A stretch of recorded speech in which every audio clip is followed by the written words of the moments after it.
Rồi hôm nay mình lên cho anh em con mái siêu Mỹ nha. Con này hiện tại nó là 2 kg, có bầu diều kìa. Bầu diều cũng hơi bự mới cho ăn. Thì con này cán vuông.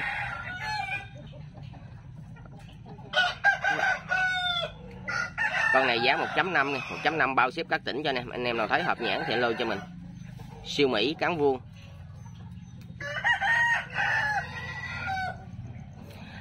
Con này chuẩn bị đẻ lý so nha anh em ơi. Thấy xương diêm nó hở dữ rồi đó.